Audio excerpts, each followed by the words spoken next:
In this video, I'm going to show you how to set stop loss and take profit in expert option.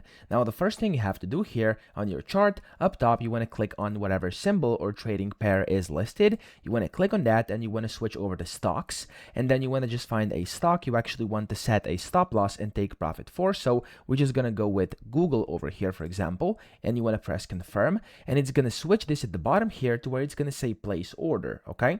So here you're going to have to select the amount of lots. I'm going to do 3, and then you can click on the place order button, and here you can basically see the summary for placing your order, and here next to auto close it's going to say take profit and stop loss. So to be able to set those, click on edit over here, and then you can basically just type in the percentages which you want. Let's just do like, I'm going to do 10 and 15, press apply, and as you can see, I've successfully set a take profit and stop loss for my order. After that, just click on the confirm button and you've successfully set stop loss and take profit in expert options. So that's it. I hope this video helped you out. If it did, please subscribe to the channel and help me out as well.